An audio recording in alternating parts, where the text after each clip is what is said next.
আছে, আমার এখানে দাঁড়ানোর প্রয়োজন কি ভাই এত লম্বা সিরিয়াল দিয়ে? অনেকে আছে যে আবার রিজার্ভও করতেছে তেল, তো এটা আসলে উচিত না। ঠিক আছে, আমাদের যতটুকু প্রয়োজন ততটুকুই নেওয়া উচিত। এবং কিছু কিছু জায়গায় দেখবেন যে যারা হচ্ছে তেল মজুত করে রাখতেছে, যদি এই মজুতটা যদি আমরা ছড়াই ছিটাই দিতে পারি, মজুতটা যদি আমরা ভেঙে দিতে পারি, তাহলে আমার মনে হয় যে এই জায়গাটা থেকে আমরা এই জায়গাটা এই কষ্টটা আমাদের আর ভোগান্তি পোহাতে হবে না।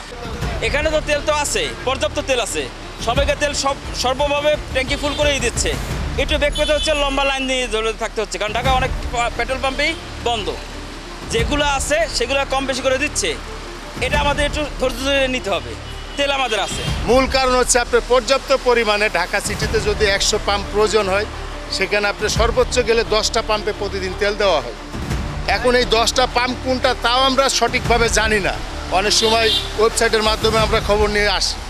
যেমন আমাদের এই ট্রাস্ট হলো, সবাই জানে যে ট্রাস্টে প্রতিদিনই তেল দেয়, এই কারণে ট্রাস্টের সিরিয়ালটা অনেক লম্বা হয়।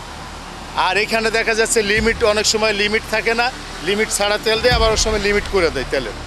তো এই হলো বিষয়, লম্বা সিরিয়াল হবে না যদি, যেমন আমার এলাকার যাত্রাবাড়ি মিনিমাম শনিয়াকড়া, এরপরে আপনার এদিকে ড্যামরা রোডের এই সব মিলিয়ে না হলেও 10 থেকে 15টা পাম্প আছে। এখন আমি যদি আমার ঘরের পাশে তেল পাই, আমি ওখান থেকে কেন ভাই এখানে আসবো? যে আমরা রাত 12টা থেকে বাসা থেকে বের হয়েছি, রাত 12টা থেকে যে রেল স্টেশনটা ছিল ওখানে, রেল স্টেশনে রাত 12টা পর্যন্ত আমরা অপেক্ষায় ছিলাম ওইখানে। 12টা থেকে এখন প্রায় দুপুর 12টা 9 বাজে, তার মানে ওভারঅল 12 ঘন্টা হয়ে গেছে। তেল পাচ্ছি না, তেল কম পাচ্ছি, 200 এটা দেওয়া হচ্ছে না, তো একদিন আবার এসে লাইনে দাঁড়াতে হচ্ছে, সময় যাচ্ছে, গাড়ি চালাতে পারছি না, গন্তব্যে যেতে পারছি না।